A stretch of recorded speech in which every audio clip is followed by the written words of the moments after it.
बड़े मान स्वागत सा प्रवासी राजस्थानी बंधुओं को जड़ों से जोड़ने और उनके बीच सेतु बनने की मुहिम के तहत आपके सामने हाजिर हूं मैं श्वेता मिश्रा।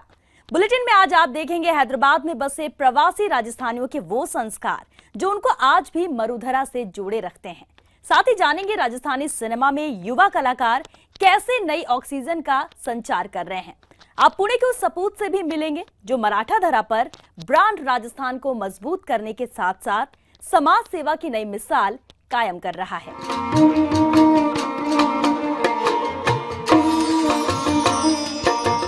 बुलेटिन में सबसे पहले जानेंगे देश दुनिया में बसे प्रवासी राजस्थानी बंधुओं की गतिविधियां। जीव दया शाकाहार और पर्यावरण के क्षेत्र में काम करने वाली प्रवासी राजस्थानियों की अग्रणी संस्था करुणा इंटरनेशनल का वार्षिक सम्मेलन 27 और 28 दिसंबर को चेन्नई स्थित अग्रवाल भवन में आयोजित होगा। संस्था के राज्य प्रभारी श्रीपाल देशलहरा के मुताबिक इस मौके पर करुणा क्लबों को विभिन्न क्षेत्रों में श्रेष्ठ कार्यों के लिए पुरस्कृत किया जाएगा। कार्यक्रम में देश भर की कई बुद्धिजीवी, शिक्षाविद और पशु कल्याण के लिए काम करने वाली शख्सियत शामिल होंगी। कार्यक्रम में संस्था के राष्ट्रीय अध्यक्ष कैलाश चंद दुगड़, महासचिव सुरेश कांकरिया, संस्थापक दुलीचंद जैन और आचार्य हस्ती करुणा क्लब पुरस्कार प्रदाता शिखरमल सुराणा भी शिरकत करेंगे। पुणे में अखिल भारतीय सीरवी समाज और सीरवी स्पोर्ट्स क्लब की ओर से 7वीं नेशनल वॉलीबॉल प्रतियोगिता का आयोजन किया गया। पुणे के कासारवाड़ी में हुई इस प्रतियोगिता का उद्घाटन विधायक महेश लांडगे ने किया। प्रतियोगिता में राजस्थान, मुंबई और बेंगलुरु की 42 टीमों ने हिस्सा लिया। इस मौके पर बड़ी तादाद में प्रवासी राजस्थानी बंधु मौजूद रहे। आपको बता दें कि पुणे में सीरवी समाज बंधुओं की ओर से साल भर इस तरह की गतिविधियां आयोजित होती रहती हैं। इंसान को अपने शरीर की तंदुरुस्ती भी होनी बहुत जरूरी है और वो होती है खेल के माध्यम से। और इसीलिए हमने ये अखिल भारतीय सीरवी समाज के लेवल पे पूरे हिंदुस्तान से पूरे भारत से लोग जो सीरवी समाज की टीम आई है, ये सभी टीमों का मैं बहुत ही यहाँ पर हार्दिक स्वागत करता हूँ, उनका अभिनंदन करता हूँ। प्रथम ओपन इंटरनेशनल कराटे चैंपियनशिप में गोल्ड और ब्रॉन्ज मेडल जीतने वाले चेतन सीरवी को शमशाबाद स्थित आई माता मंदिर बढेर में सम्मानित किया गया। प्रवासी राजस्थानी ज्वेलरी कारोबारी आशाराम गहलोत के पुत्र चेतन ने शोटोकन चिडोकन कराटे फेडरेशन इंडिया की ओर से गोवा के स्पोर्ट्स अथॉरिटी ऑफ गोवा में हुए प्रथम ओपन इंटरनेशनल कराटे चैंपियनशिप में स्प्रिंग कराटे में गोल्ड और कथा कराटे में कांस्य पदक जीता। सम्मान समारोह में चेतन के पिता और कोच को भी सीरवी समाज की ओर से सम्मानित किया गया। इस मौके पर बड़ी तादाद में प्रवासी राजस्थानी बंधु मौजूद रहे।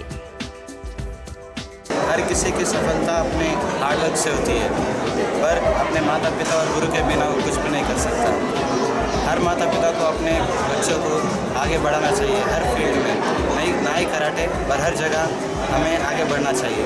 कराटे के अंदर गोवा में अंतर्राष्ट्रीय गोल्ड मेडल 2016 का हुआ, उसमें इन्होंने गोल्ड मेडल जीता। हर बच्चा पढ़ाई के साथ साथ खेल भी खेलना चाहिए। वॉलीबॉल है, कराटा है, क्रिकेट है, हर चीज़ में बच्चे आगे आना चाहिए। समाज की ओर से हर बच्चे को प्रोत्साहन मिलना चाहिए जिस प्रकार चेतन जी को मिला है। मुंबई में प्रवासी राजस्थानियों की आगामी 28 दिसंबर को मेरा भाईंदर स्थित सेंट्रल पार्क ग्राउंड में 13वां महास्नेह सम्मेलन आयोजित किया जा रहा है। श्री मेवाड़ प्रजापत कुम्हार समाज की ओर से होने वाले सम्मेलन में मुख्य अतिथि के तौर पर राजस्थान सरकार में मंत्री किरण माहेश्वरी शिरकत करेंगी। सम्मेलन में कई राजस्थानी लोक गायक और नृत्य कलाकार राजस्थानी रंगों से लबरेज शानदार सांस्कृतिक प्रस्तुतियाँ देंगे। कार्यक्रम को लेकर तैयारियां जोर शोर से चल रही हैं। मेवाड़ प्रजापति समाज कुमार समाज का स्नेह सम्मेलन 28 दिसंबर को आयोजित होगा। उसमें राजस्थान से उच्च शिक्षा मंत्री किरण जी माहेश्वरी विशेष तौर पर यहाँ उपस्थित रहेंगे। हम लोग एंड इसलिए रखते हैं कि नए साल की जो शुरुआत होती है, हम लोग जैसे 31 के बाद हमारा नया न्यू ईयर लगता है, तो हम समाज वाले सभी दिसंबर एंडिंग में मिलते हैं और उस समाज के लिए हम सुधार के लिए जो बातें करते हैं और हम चाहते हैं कि समाज के सभी सदस्य न्यू ईयर की जो शुभकामनाएं हम लोग सबसे पहले हम 28 तारीख को इस न्यू ईयर की शुभकामनाएं देते हैं। प्रवासी राजस्थानियों की जड़ों से जोड़ने वाली मुहिम को देश दुनिया में जोरदार समर्थन मिल रहा है, तो राजस्थान की मौजूदा सरकार भी मुहिम के साथ कदम ताल कर रही है। प्रवासी राजस्थानी सम्मेलनों में अपनी भागीदारी के साथ ही सरकार के मंत्री अरुण चतुर्वेदी ने इस कामयाब कोशिश की जमकर सराहना की है। ईटीवी राजस्थान की ओर से जयपुर में पुलिस के जवानों के सम्मान में आयोजित कार्यक्रम में चतुर्वेदी ने कहा कि ईटीवी राजस्थान ने प्रवासी राजस्थान की आवाज बनने का काम किया है। वैसे तो ईटीवी कई नवाचारों के लिए आजकल जाना जाता है। हमने देखा कि प्रवासी राजस्थानियों के नाते से एक प्लेटफॉर्म देने का काम, उनका आवाज़ बनाने का काम ईटीवी ने किया। अपनी संस्कृति को आत्मसात करते हुए पूरी जिंदादिली से जीना प्रवासी राजस्थानियों की खासियत होती है। हैदराबाद में इन संस्कारों की सच्ची तस्वीरों से आपको रूबरू करवाते हैं।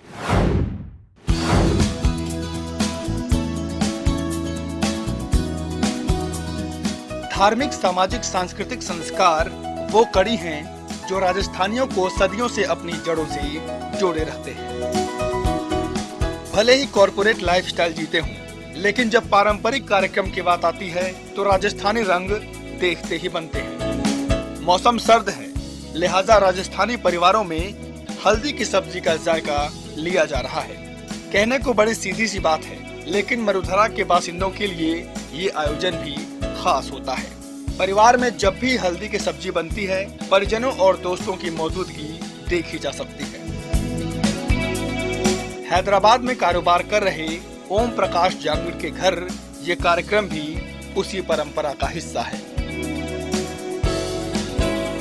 ओम प्रकाश जी जांगीर जी को धन्यवाद करता हूँ कि हमारे प्रवासी राजस्थानियों को आज सबको उन्होंने बुलाया और एक हल्दी की सब्जी होती है जो कि नागौर इस एरिया में हल्दी इस सीजन में पैदा होती है। इन्होंने अपने घर बुला के और अपने हाथों से इनकी मिसेज ने ऐसी सब्जी बनाई है जो हम लोगों को सबको खिलाया है। ये सब्जी खाने से एक आदमी की बीमारी भी कटती है, एक दवाई का काम भी करती है। और ओम जी ने इसके अंदर बहुत ही मेहनत करके हम 100 आदमियों को खाना खिलाया है। बाजरे की रोटी और ये सब्जी हर जगह मिलती नहीं है। राजस्थानियों के लिए त्योहार ही जीवन का सार है और हल्दी की सब्जी का कार्यक्रम भी किसी त्योहार से कम नहीं होता। दोस्तों के बीच पूरे राजस्थानी अंदाज में बाजरे के सोगे, कैर की कढ़ी और गुड़ के साथ इस सब्जी का लुत्फ लिया जाता है। ये हमारे एक राजस्थान की प्रसिद्ध हल्दी की सब्जी है जो खाली अपने सर्दी के मौसम में ही बनती है।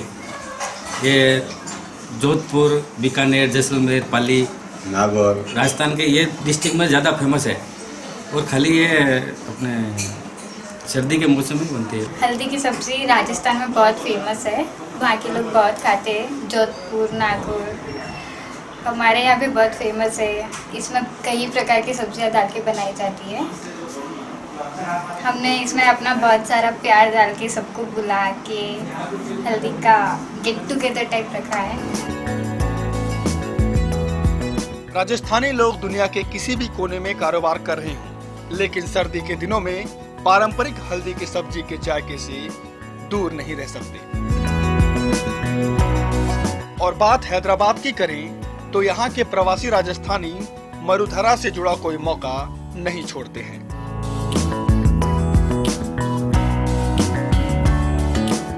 Mukesh Saini, ETV news, Hyderabad.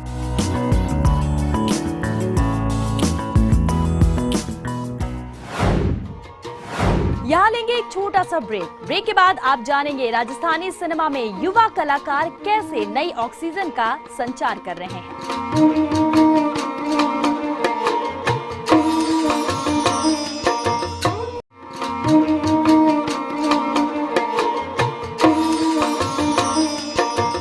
दशकों से सरकारी उदासीनता और दर्शकों के प्यार से महरूम मरु सिनेमा इन दिनों नई अंगड़ाइयां ले रहा है। माया नगरी में एक नई पौध तैयार हो रही है जो इसके लिए खाद पानी का भरपूर इंतजाम कर रही है। आप भी देखिए हमारी ये खास रिपोर्ट।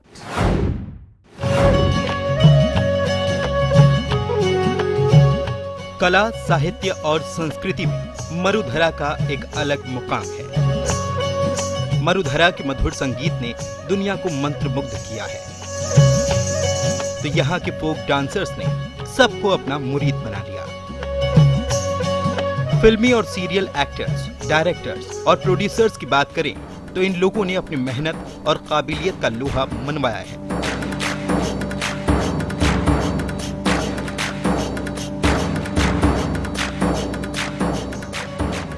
बावजूद इसके सिल्वर स्क्रीन पर राजस्थानी सिनेमा की चमक दूसरे क्षेत्रीय सिनेमा के मुकाबले काफी फीकी है, जिसमें नई ऑक्सीजन का संचार करने के लिए अब मुंबई में कुछ युवा आगे आ रहे हैं। नए जज्बे और बुलंद इरादों के साथ सिल्वर स्क्रीन पर राजस्थानी रंग बिखेरने की इस कवायद को सफलता भी मिली है।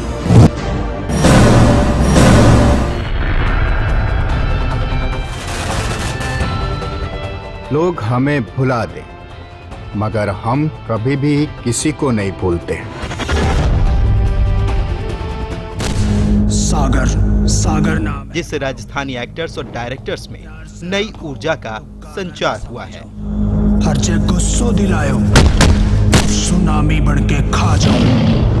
हमारी पहले फिल्में आती थी तो हम लोग कहीं ना कहीं राजस्थान लिमिटेड थे। प्राउड फील करता मेरी पूरी टीम के लिए कि मेरी टीम ने इतनी अच्छी मेहनत की कि मल्टीप्लेक्स कम से कम 8 से 10 तो मल्टीप्लेक्स थे जिसमें लगी, जो हमारे लिए बड़ी लक्की सीजन रही। दिमाग में बैठ गया कि ईश्वर कुछ कराता है तो अच्छे के लिए कराता है, और ये हुआ है तो कुछ रीज़न होगा। डेवलपमेंट बढ़ता जा रहा है, क्योंकि पहले जहाँ फिल्में हुआ करती थी तो एक समय था कि 5-5 फिल्में एक साथ थिएटर्स में लगा करती थी और भीड़ उतनी ही उमड़ कर जाया करती थी।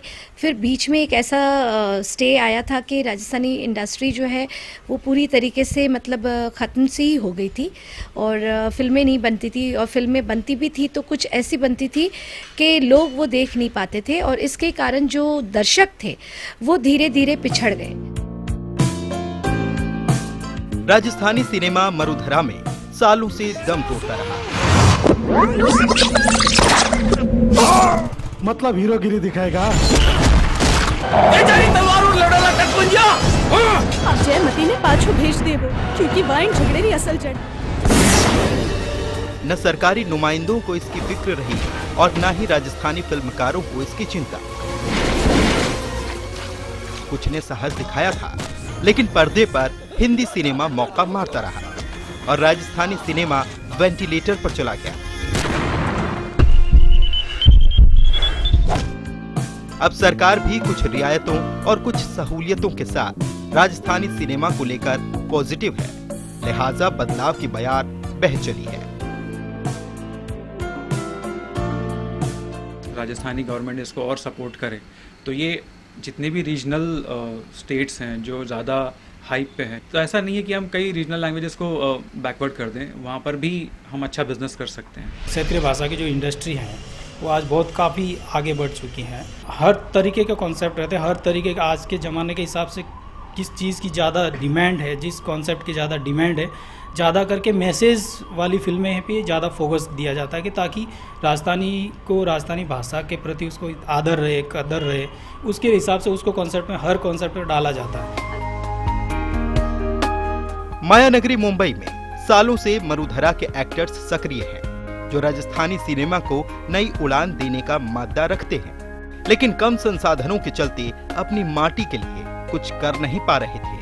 लेकिन बदलते परिदृश्य से उनकी आंखों में चमक देखी जा रही है। मुंबई से टीवी न्यूज के लिए आकांक्षा महेश्वरी की रिपोर्ट।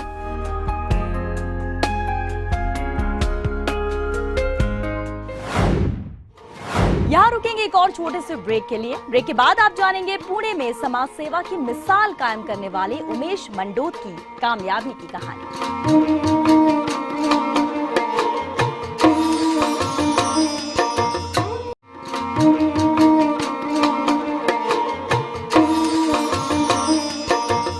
व्यापारिक सफलता के बाद कमोवेश हर प्रवासी राजस्थानी को आपने समाज सेवा में बड़ी भागीदारी निभाते देखा होगा। ये हमारे राजस्थानी संस्कार हैं जिनकी पूरी दुनिया कायल है। आपको आज पुणे में इन्हीं संस्कारों को आत्मसात करने वाले कारोबारी उमेश मंडोत की कहानी से रूबरू करवाते हैं।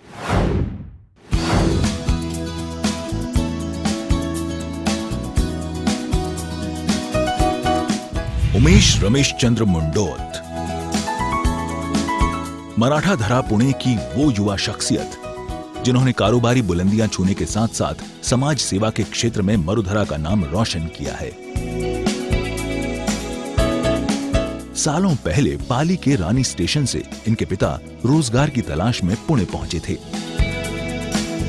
लेकिन आज ये सैकड़ों लोगों को न केवल रोजगार दे रहे हैं बल्कि इस काम को तेजी से आगे बढ़ा रहे हैं।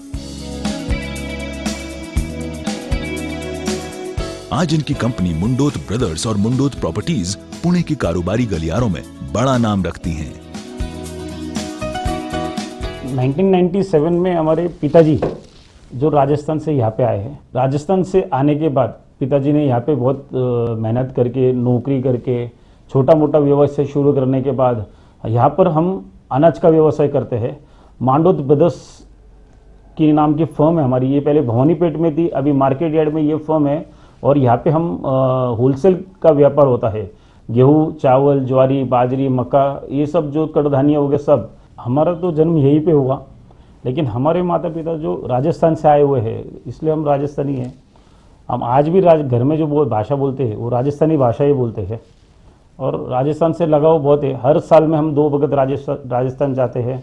राजस्थान में पूरा राजस्थान घूमना, उसके तीर्थ यात्रा दर्शन करना, ये हमारा सालों साल लगा ही रहता है। राजस्थान में रानी स्टेशन के पास ढारिया, ये हमारा गांव था। ढारिया में आने जाने की सुविधा न होने के कारण काफ़ी वर्षों पहले हम रानी स्टेशन पे शिफ्ट हो गए, तो रानी स्टेशन पे ही अभी हमारा गांव पूरा बसा हुआ है। कारोबार में व्यस्तता के बावजूद मुंडोत कई संस्थाओं के जरिए समाज सेवा के कार्य कर रही हैं। सामाजिक, धार्मिक, शैक्षणिक जगत में इनकी पूरी आस्था देखी जा सकती है। सधार्मिक सेवा संघ, जीतो पुणे और मारवाड़ी युवा मंच के साथ ही कई बड़ी संस्थाओं में न केवल पूरा वक्त देते हैं, बल्कि इनके जरिए पिछले 25 साल से हजारों जरूरतमंदों की मदद भी कर रहे हैं। मेरा समाज कार्य उसी वक्त से शुरू हो गया था, यानी मैं 16 साल की उम्र से ही समाज कार्य करता था। जैसे गणपति मंडल, नवरात्रि मंडल, इसमें हर एक जगह में एक्टिवली पार्ट लेके वहाँ से मेरी शुरुआत हुई, और हर एक जगह मैं सामाजिक काम करने में आगे ही था। अनेक समाज सेवी संस्था से मैं जुड़ा हूँ। उसके बाद में मुझे एक प्लेटफॉर्म मिला अखिल भारतीय मारवाड़ी युवा मंच का, और मुझे बहुत खुशी है कि इस इतना बड़ा ये जो महाराष्ट्र प्रांत का काम होता है वो मुझे कारोबार करने का मौका मिला। ये हमारी एक संस्था है जीको, जैन इंटरनेशनल क्रिएटिव ऑर्गेनाइजेशन, जिसका मैं फाउंडर प्रेसिडेंट हूँ, और ये संस्था मैंने बनाई है। और ये संस्था में हमारा उद्देश्य एक था कि हमारे जो माता पिता होते हैं उनका एक सपना होता है कि वो अपनी एक ज़िंदगी में विदेश यात्रा करें, जो वो कर नहीं पाते क्योंकि उनको कुछ अड़चन होती है, जैसे उनका पासपोर्ट बनाना, उनका वीज़ा, उनकी लैंग्वेज, उनका खान पान, उधर का खान पान। और हम जो जैन समाज से लोग हैं तो हम तो कांदा लहसुन भी नहीं खाते, तो फॉरेन में जाने के बाद जो सुविधाएं असुविधाएं वहाँ पे होती है, उस सुविधा को करने के लिए हमने एक उद्देश्य बनाया कि अपने माता पिता की सेवा करने के लिए, इसके लिए जैन इंटरनेशनल क्रिएटिव ऑर्गेनाइजेशन जीको की स्थापना की। जैसे मैंने बताया कि मारवाड़ी युवा मंच, जीको, जीतो, जैन इंटरनेशनल ट्रेड ऑर्गेनाइजेशन जो है, जिसका मैं पूना का पेट्रॉन मेंबर हूँ, और काफ़ी सालों से मैं इसमें काम कर रहा हूँ, और आज पेट्रॉन मेंबर हूँ जीतो का। खोजो कैंसर, मिटाओ कैंसर, ये हमारा नारा है कि उस वैन में जो भी पेशेंट आते हैं उनका पूरा बॉडी चेकअप किया जाता है, और उनमें कौन सा कैंसर है ये डिटेक्ट करके दिया जाता है, और उसका इलाज करने के लिए उनको गाइडलाइन दिए जाते हैं। अगर भगवान ने हमको जन्म दिया है तो जन्म देने के बाद हमको जन्म दिया और सिर्फ हमको गुजारना है, तो अगर हमने सिर्फ हमारे लिए किया और औरों के लिए नहीं किया तो ये ज़िंदगी कुछ काम में नहीं है। इसलिए समाज सेवा भी उतनी ही ज़रूरी है जितनी अपनी रोजमर्रा की जिंदगी में हम कमाते हैं। कारोबार के साथ परिवार और समाज को लेकर चलना उमेश मंडोत की खासियत है। पिता से मिले राजस्थानी कारोबारी संस्कारों के दम पर खुद ने नया मुकाम बनाया, तो परिवार की नई पीढ़ी को भी इन संस्कारों से जोड़े रखा है। हम 4 भाई होने से 2 भाई उधर बैठते थे और 2 भाई को थोड़ा फ्री टाइम मिलता तो हम उसमें प्रॉपर्टी में डीलिंग करते थे। प्रॉपर्टी में डील करने के बाद में हमारी जो प्रॉपर्टी थी उसको डेवलप करने के लिए हम कंस्ट्रक्शन लाइन में आए, और कंस्ट्रक्शन लाइन में आने के बाद मांडोत प्रॉपर्टीज, मांडोत टावर करके कोंडवा में हमने ये 10 मंजिली इमारत यानी 40 फ्लैट की स्कीम और आगे 50 दुकानों का शॉपिंग कॉम्प्लेक्स ये हमने बनाया है और हैंडओवर किया है। फौलादी इरादों और शानदार सर्विस के दम पर मंडोत ने कामयाबी को अपना मुरीद बनाया है। हालांकि कामयाबी के शिखर पर इनका पूरा परिवार राजस्थानी संस्कारों का पूरा पालन करता है। और बात तीज त्योहार की करें तो राजस्थानी रंग देखते ही बनते हैं। Raju Nigade, ETV news, Pune.